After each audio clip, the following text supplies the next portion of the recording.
Hi, என் பேர் தியானேஷ். இது வரைக்கும் 2 எக்ஸாம்ஸ் நான் கிளியர் பண்ணியிருக்கேன். RRB NTPC 2019, SSC CGL 2024. இந்த 2 எக்ஸாமில் எனக்கு கிடைச்ச எக்ஸ்பீரியன்ஸ், ஃபாலோ பண்ண ஸ்ட்ராட்டஜி இதெல்லாம் நான் ஷேர் பண்ணிக்கலான் இருக்கேன். இந்த சேனல் ஸ்டார்ட் பண்ணுறதுக்கு முக்கியமான ரீசன் என்னன்னா, எந்த சென்ட்ரல் கவர்மெண்ட் ஆஃபீஸாக பார்த்தாலும் தமிழியன்ஸ் ரொம்ப கம்மியாக இருக்காங்க. அது எதனாலன்ட்டு நான் பார்த்தம்போது போதுமான அளவுக்கு அவேர்னஸ் இல்லை. நிறைய பேத்துக்கு SSC எக்ஸாம்ஸ் நடக்குன்னே தெரியல. பேங்கிங் எக்ஸாம்ஸ் நிறைய பேத்துக்கு தெரியும், பட் SSC எக்ஸாம்ஸ் இருக்கிறது வந்து நிறைய பேத்துக்கு தெரியல. அதுக்கு தெரிஞ்சாலும் அதுக்கான கைடன்ஸ் வந்து ப்ராப்பராக கிடைக்குதான்னு கேட்டால் அது கொஸ்டின் மார்க் தான். என்னால் முடிஞ்ச கைடன்ஸை நான் வந்து கொடுக்கறதுக்கு தான் இந்த சேனல் ஸ்டார்ட் பண்ணேன். நான் சிவில் இன்ஜினியரிங் 2018 கம்ப்ளீட் பண்ணேன். அப்போலேருந்து அது ரிலேட்டடான கவர்மெண்ட் எக்ஸாம்ஸ் எல்லாமே எழுதிட்டு இருந்தேன். அப்படின்னா 2019 RRB ஜூனியர் இன்ஜினியர் எக்ஸாம் வந்துச்சு. சரி, அதை அப்ளை பண்ணும்போதே அது கூடவே வந்து RRBலேருந்து இன்னொரு எக்ஸாம் வந்துச்சு. அதுதான் RRB NTPC. அது கூடவே இன்னும் சேர்த்து அப்ளை பண்ணி வச்சேன். அந்த அப்ளிகேஷன் RRB NTPCக்கு கிட்டத்தட்ட 1.25 crores அப்ளிகேஷன்ஸ் பண்ணுறதுனால இப்போ இந்த கண்டக்டிங் ஏஜென்சினால கண்டக்ட் பண்ண முடியல. புதுசாக டெண்டர் விட்டு TCS அப்பாயிண்ட் பண்ணாங்க. இதுக்கே 2019 எண்டு வரைக்கும் ஆயிடுச்சு. அப்புறம் 2020 எல்லாரும் தெரிஞ்ச மாதிரி கோவிட் வந்ததுனால அப்படியே ஃபுல்லாக டிலே ஆயிடுச்சு. அந்த 2020 எதுவுமே நடக்கல. அப்புறம் 2020 எண்டில் எக்ஸாம் கண்டக்ட் பண்ண போகிறோம், December 28 நடக்க போகுதுன்னு சொன்னாங்க. எனக்கு வந்து 10 நாளைக்கு முன்னாடி அட்மிட் கார்டு வந்துச்சு. Jan 6, 2021 வந்துச்சு. 10 நாள் தான் இருக்கு. பேட்டர்ன் பார்த்தேன். Maths, reasoning, GK. Maths 30 mark, reasoning 30 mark, GK 40 mark. Maths ரீசனிங்க்கு full and full mark approach மட்டும் பண்ணேன். ஜிகே 10 நாளில் 1000 MCQs அப்படின்னு சொல்லிட்டு ஒரு யூடியூப் சேனலில் போட்டிருந்தாங்க. ஸோ அது அப்படியே அந்த 10 நாள் வந்து அதை மட்டும் ரிப்பீட்டடாக மார்க் அட்டன் பண்ணுறது, இந்த ஜிகே சைட் பை சைடாக படிக்கிறது, இதை மட்டும் பண்ணிட்டு இருந்தேன். அதுக்கப்புறம் August 2021 தான் அதோட ஆன்சர் கீ ரிலீஸ் ஆச்சு. நான் நல்ல ஸ்கோர் தான் எடுத்திருக்கேன். ஒரு ஐடியா தோணுச்சு, இப்போ இவ்வளோ நாள் வந்து சிவில் எக்ஸாம்ஸ் படிச்சுட்டு அது எதுவுமே கிளியர் ஆகலை. ஸோ இது வந்து ஜஸ்ட் ஒரு 10 நாள் தான் படித்தோம், நம்மளுக்கு இது நல்லா ஒர்க் அவுட் ஆகுது, ஸோ நல்ல ஸ்கோர் எடுத்திருக்கோம் அப்படின்ட்டு இதுக்கு மெயின்ஸ் ப்ரிப்பேர் பண்ணலாம் அப்படின்னு full and full civil exams எல்லாம் க்ளோஸ் பண்ணி வச்சுட்டு இந்த சைடு வரேன். இப்போ தான் RRB NTPC மெயின்ஸ் அந்த வருஷம் கடைசியில் 2021 எண்ட்லேருந்து ப்ரிப்பரேஷன் ஸ்டார்ட் பண்ணுறேன். நான் இது கூடவே வந்து இங்கிலீஷையும் ஆட் பண்ணிக்கிட்டா SSCக்கும் யூஸ்ஃபுல்லாக இருக்கும் அப்படின்னு இங்கிலீஷ்க்காக நான் தினமும் நியூஸ் பேப்பர் எடிட்டோரியல்ஸ் படிப்பேன். ப்ளஸ் கரண்ட் EVQஸில் இருக்கிற one word substitution, idioms and phrases, synonyms and antonyms தினம் ஒரு 30-40 மட்டும் ரொம்ப ஸ்ட்ரெயின் பண்ணிக்கல. ஏன்னா RRB NTPC மெயின்ஸுக்கு ஃபுல் கான்சன்ட்ரேஷன் கொடுக்கறதுனால இது ஒரு நாளைக்கு 1 மணி நேரம் 1.5 மணி நேரம் அந்த மாதிரி மட்டும் இங்கிலீஷ்க்கு கான்சன்ட்ரேட் பண்ணிட்டு இருந்தேன். அது ஃபுல்லாக அப்புறமா வந்து இந்த மெயின்ஸுக்கு சரி, மெயின்ஸுக்கு வந்து இப்போ ப்ரிலிம்ஸ்க்கு எழுதிட்டு வந்த மாதிரி சும்மா ஜென்ரலாக போய் எழுதிட்டு வந்தால் அந்த அளவுக்கு கிளியர் ஆகாதுன்னு தெரியும். ஸோ அதுக்குன்ட்டு நல்லா இன்டெப்த்தாக ப்ரிப்பேர் பண்ணோன்னு maths, reasoning, GK. Maths 35 marks, reasoning 35 marks, GK 50 marks. Maths ரீசனிங்க்கு full and full mark approach பண்ணேன். மார்க் அப்ரோச்னால் என்னென்னு நான் சொல்கிறேன். நாங்கள் மார்க் டெஸ்ட் போடுறோம். போட்டதில் 3 டைப் ஆஃப் கொஸ்டின்ஸ் இருக்கும். ஒன்று எல்லா கொஸ்டின்ஸும் கரெக்டாக அட்டன் பண்ணியிருப்போம். இன்னொன்று தப்பான கொஸ்டின்ஸு, நம்ம வந்து நம்மளால் அட்டன் பண்ண முடியாத கொஸ்டின்ஸு. அதுக்கப்புறம் நம்ம வந்து ஒரு கொஸ்டின் கரெக்டாக அட்டன் பண்ணியிருப்போம், பட் டைம் ரொம்ப அதிகமாக எடுத்திருப்போம். அதுக்கு ஆகக்கூடிய டைமோட ரொம்ப அதிகமாக எடுத்திருப்போம் இந்த கொஸ்டின்ஸு. இந்த 3 கொஸ்டின்ஸும் எந்த டாப்பிக்லேருந்து எந்த லெசன்லேருந்து ரொம்ப அதிகமாக இருக்கோ அந்த லெசனை கான்சன்ட்ரேட் பண்ணுவோம். எக்ஸாம்பிள் ஜாமெண்ட்ரியில் தான் இந்த 3 டாபிக்கு இந்த மாதிரி கொஸ்டின்ஸ்லாம் இருக்குதுன்னா ஜாமெண்ட்ரியை திருப்பி ப்ராக்டிஸ் பண்ணுவேன். அல்ஜிப்ராவில் இருக்கேன்னா அல்ஜிப்ரா திருப்பி ப்ராக்டிஸ் பண்ணுவேன். அதுக்கான ஃபார்முலாஸை படிப்பேன், ஷார்ட்கட்ஸ் பார்ப்பேன். இந்த மாதிரி போயிட்டு இருந்துச்சு. இந்த ஷார்ட்கட்ஸ் எல்லாமே வந்து நிறைய யூடியூப் சேனல்ஸில் வந்து அங்கங்கே பார்த்துக்கிட்டேன். ஹிந்தியில் தான் இருக்கும், பட் எனக்கு மேக்ஸ் வந்து ஓரளவுக்கு புரியும் அப்படிங்கிறதுனால நான் அது அவங்க எழுதுறதை வச்சே புரிஞ்சுக்கிட்டேன். நான் அந்த ஷார்ட்கட்ஸை நான் வந்து பார்த்து வச்சுக்கிட்டேன், நோட் பண்ணி வச்சுக்கிட்டேன். இதுதான் மேக்ஸ் அண்ட் ரீசனிங்க்கு ரிப்பீட்டடாக பண்ணிட்டு இருந்தேன். ஜிகேக்கு பார்த்தீங்கன்னா 3 சப்ஹெட்ஸாக பிரியும். ஒன்று வந்து current affairs, static GK, subjects. Current affairs வந்து ரொம்ப வாஸ்ட்டு. பேங்கிங்கில் எல்லாம் என்ன பண்ணுவாங்கன்னா கரண்ட் அஃபேர்ஸ்க்கு கடைசி 3 மாதம் படிப்பாங்க. எக்ஸாம் டேட்லேருந்து கடைசி 3 மாதம் படிப்பாங்க. ஏன்னா அதுலேருந்தே அவங்களுக்கு நல்லா அந்த 3 மாதம் இன்டெப்த்தாக படிப்பாங்க. அதுலேருந்தே எல்லாமே வந்துருன்ட்டு அப்படி படிப்பாங்க. பட் இதில் வந்து அப்படி இல்லை. 2 இயர்ஸ்க்கு கேட்பாங்க. 2 வருஷம் அதுக்கு மேலேயும் போகலாம். பட் மினிமம் நம்ம 2 இயர்ஸை கவர் பண்ணி வச்சுக்கிறது சேஃப். ஓரளவுக்கு மேலோட்டமாக த்ரூ அவுட்டாக அப்படி படிச்சுட்டு நம்ம போனோம். அதுக்கு நான் வந்து என்ன பண்ணேன்னா ஸ்பீடி கரண்ட் அஃபேர்ஸ்னு ஸ்பீடி பப்ளிகேஷன் வந்து கரண்ட் அஃபேர்ஸ் PDF விடுவாங்க. அதை டவுன்லோட் பண்ணி அதை படிச்சுட்டு இருந்தேன். ஸ்டாட்டிக் ஜிகேக்கு அடாவில் ஒரு PDF டவுன்லோட் பண்ணிக்கிட்டேன். அதில் ஒரு 40-50 டாபிக் இருக்கும். இந்த நேஷ்னல் பார்க்ஸு, வைல்ட் லைஃப் சேஞ்சுரி, அப்புறம் மியூசிஷியன்ஸு, இன்ஸ்ட்ருமெண்ட்ஸு, இன்டர்நேஷனல் ஆர்கனைசேஷன்ஸ், இந்த மாதிரி ஒரு 40-50 டாபிக்ஸ் இருக்கும். டெய்லி ஒரு டாபிக்னு அந்த மாதிரி படிச்சுட்டு வந்துட்டு இருந்தேன். சப்ஜெக்ட்ஸ் பார்த்தீங்கன்னா ஹிஸ்ட்ரி, ஜியாகிரஃபி, பாலிட்டி, எக்கனாமிக்ஸு, சயின்ஸில் ஃபிசிக்ஸ், கெமிஸ்ட்ரி, பயாலஜி. இந்த 7 சப்ஜெக்ட்டுக்கு வந்து எனக்கு இதுக்கு ஜிகே நான் கொஞ்சம் வீக் தான். ஸோ அதனால் ஹிந்தியில் நான் வந்து யூடியூப் சேனலில் பார்த்தேன், எனக்கு பெருசாக எனக்கு புரியலை. அதனால் இங்கிலீஷில் தேடி பார்த்தேன். பைஜூஸில் வந்து இங்கிலீஷ் இருந்துச்சு. சரி, அதோட பெய்ட் கோர்ஸே வாங்கி அதை நான் வந்து ஹேண்ட் ரிட்டன் நோட்ஸ் எடுத்து வச்சுக்கிட்டு இதே மாதிரி கரண்ட் அஃபேர்ஸ், ஸ்ட்ராட்டஜிக்கு, சப்ஜெக்ட்ஸ் இது மூணையும் வச்சு ரிப்பீட்டடாக படிச்சு மார்க் டெஸ்ட் போட்டு நான் ப்ரிப்பேர் பண்ணிட்டு இருந்தேன். இதான் என்னோட மெயின் ஸ்ட்ராட்டஜி. ஜிகேக்கு நிறைய பேர் சொல்லுவாங்க, ஜிகே படித்தா ஞாபகத்தில் நிற்க மாட்டேங்குது, படித்தா கொஞ்சம் நாளில் மறந்து போயிடுது அப்படின்னா அதுக்கு நீங்கள் என்னஃபாக ரிவைஸ் பண்ணணும். நீங்கள் ஒரு தடவை படிச்சுட்டு விட்டோம்னா யாராக இருந்தாலும் மறக்க தான் செய்யும். என்ன பண்ணணும்னா ஒரு மினிமம் ஒரு 4-5 தடவையாச்சும் ரிப்பீட்டட் ரிவிஷன் பண்ணணும். இன்டர்மிட்டன்ட் ரிவிஷன் பண்ணணும். கொஞ்சம் கேப் விட்டு ரிவிஷன் பண்ணணும். அதாவது இன்றைக்கி நீங்கள் ஒரு டாப்பிக்கை படிக்கிறீங்கன்னா நாளைக்கே அதை ரிவைஸ் பண்ணணும். அப்புறம் ஒரு 2-3 டேஸ் கழிச்சு செகண்ட் ரிவிஷன் பண்ணணும். ஒரு 1 வீக் கழிச்சு தேர்ட் ரிவிஷன் பண்ணணும். அப்புறம் ஒரு 15 டேஸ் கழிச்சு 4th ரிவிஷன் பண்ணணும். 1 மந்த் கழிச்சு 5th ரிவிஷன் பண்ணணும். இப்படி பண்ணால் லாங் டேர்முக்கு மெமரியில் நிற்கும். அது அந்த மாதிரி ட்ரை பண்ணி பாருங்க. ஸோ அந்த மாதிரி தான் நானும் பண்ணுவேங்க. மெயின்ஸோட பேட்டர்ன்னு பார்த்துட்டோம். இப்போ அது வந்து மெயின்ஸ் எப்படி நடக்கும்னு சொல்கிறேன் நான். ப்ரிலிம்ஸ்க்கும் மெயின்ஸ்க்கும் இது டிஃப்ரெண்ட்டாக இருக்கும்.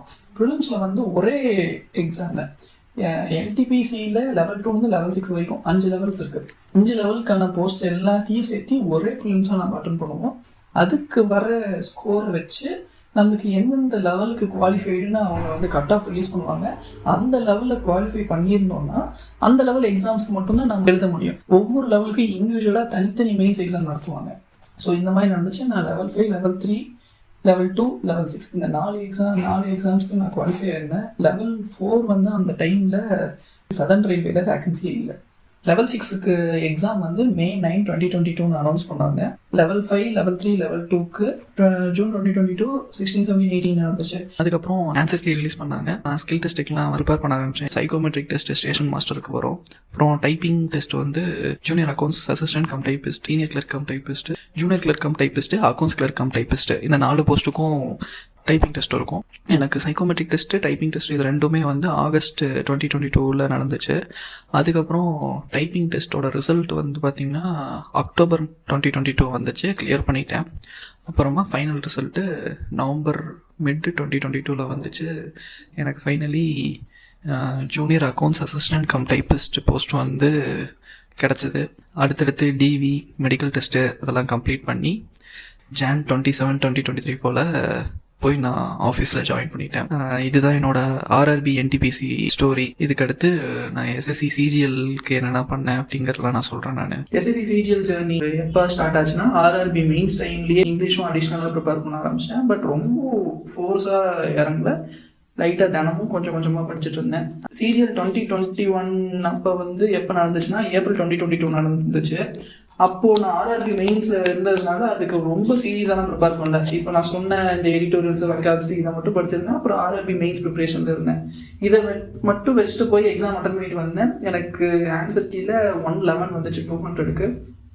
அப்புறம் சரி இதெல்லாம் மெயின்ஸ்க்குலாம் குவாலிஃபை ஆகாது, மார்க் கம்மி அப்படின்னு சொல்லிட்டு நான் அதை அப்படியே கண்டுக்கல. ஆர்ஆர்பி மெயின்ஸ்லேயே மறுபடியும் கான்சன்ட்ரேட் பண்ணிட்டு இருந்தேன். அப்புறம் ஜூனில் ரிசல்ட் வந்துச்சு. June 2022 ரிசல்ட் வந்துச்சு. இந்த மாதிரி ப்ரிலிம்ஸ் கிளியர் ஆயிடுச்சு அப்படின்ட்டு. அதுக்கப்புறமா சரி நம்ம ஆர்ஆர்பி மெயின்ஸ் முடிச்சிட்டோம், இதுக்கப்புறம் நம்ம எஸ்எஸ்சி சிஜிஎல் வந்து நம்ம பார்க்கலாம், படிக்கலாம், இதுக்குன்னு நம்ம சீரியஸாக ப்ரிப்பேர் பண்ணலாம் அப்படின்னு நினச்சேன். அப்புறம் அந்த இதுக்கான மெயின்ஸ் வந்து இந்த ஸ்கில் டெஸ்ட்டு கூட ஆர்ஆர்பியோட ஸ்கில் டெஸ்ட்டு கூட கிளாஷ் நடந்ததுனால என்னால் அதை அட்டன் பண்ண முடியாமல் போச்சு. சரி அப்புறம் அதுக்கடுத்த சிஜிஎல் ப்ரிப்பேர் பண்ணுவோம், சிஜிஎல் 2022 ப்ரிப்பேர் பண்ணுவோன்ட்டு அது December 2022 ப்ரிலிம்ஸ் நடந்துச்சு. ஸோ அது போய் அட்டன் பண்ணி பண்ணிட்டேன். 140 சம்திங் எனக்கு ஒரு ராங் மார்க்ஸ். அப்புறம் mains March 1st week 2023 announce பண்ணாங்க.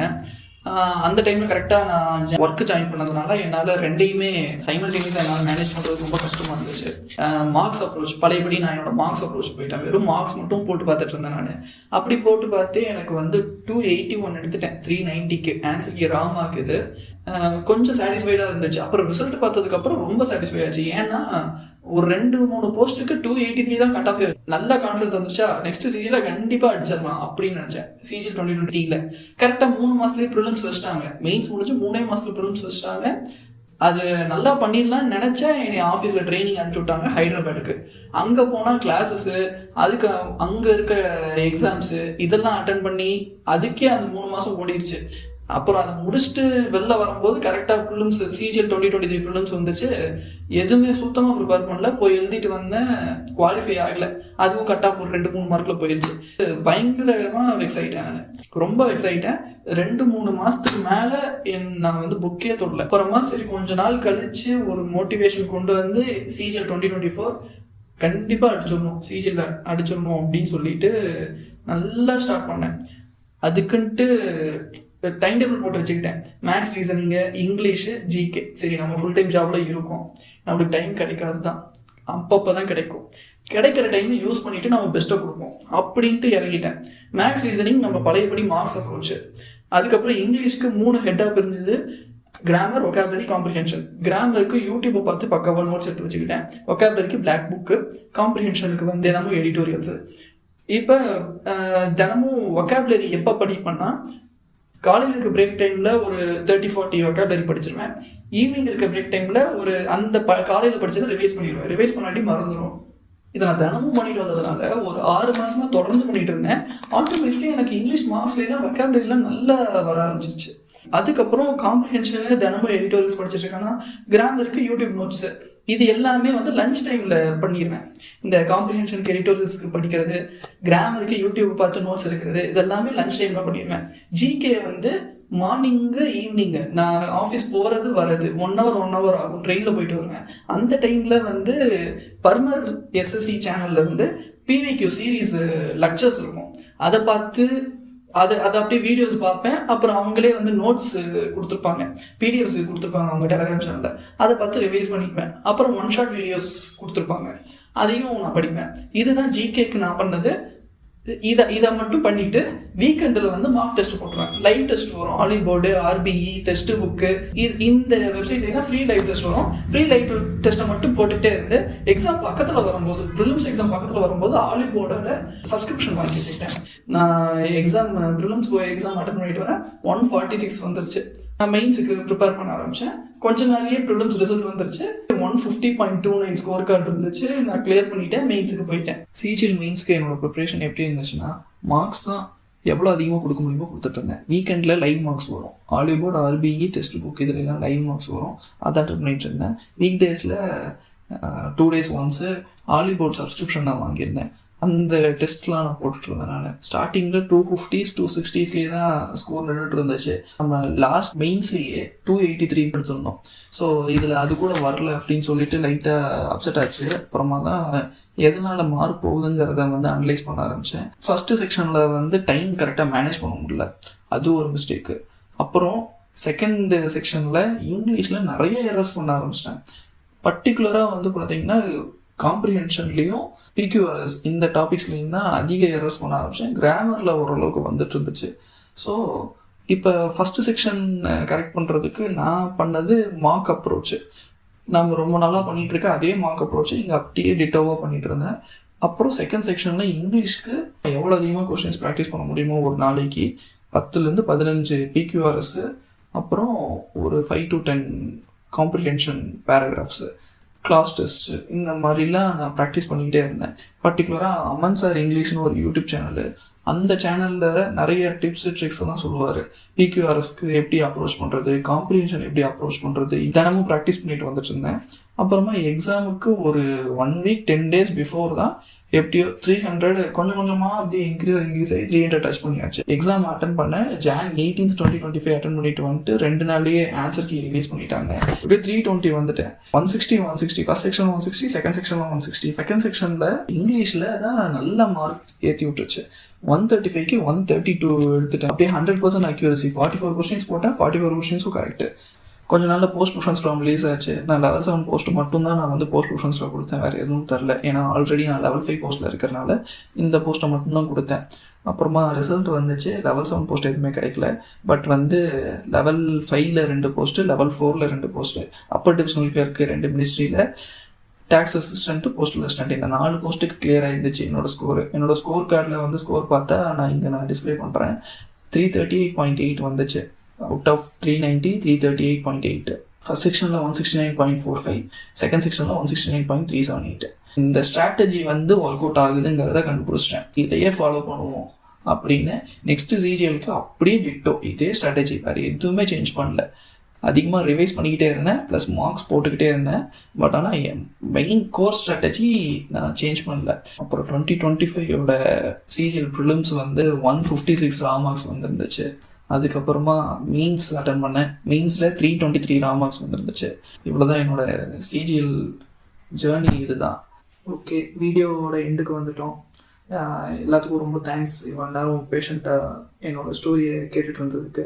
நான் இதில் என்னோடய ப்ரிப்ரேஷன் ஜேர்னிலேருந்து ஸ்ட்ராட்டஜி இது மட்டும் சொல்லியிருக்கேன், ரொம்ப டீட்டெயிலாக சொல்லலை. ஏன்னா இதுக்கே ரொம்ப டைம் அதிகமாக எடுத்துருச்சு. நாம் அப்கமிங் வீடியோஸில் detailed strategy for respective subjects அப்படின்னு சொல்லிட்டு தனித்தனியாக நம்ம பார்ப்போம். ஓகே, எனக்கு தெரிஞ்சதெல்லாம் சொல்லியிருக்கேன். உங்களுக்கு டவுட்டு எது இருந்துச்சுன்னா கமெண்ட்ஸில் லீவ் பண்ணுங்கள். நான் பார்க்குறேன், பார்த்துட்டு ஆன்சர் பண்ண ட்ரை பண்ணுறேன். பை. நம்ம நெக்ஸ்ட் வீடியோவில் மீட் பண்ணலாம்.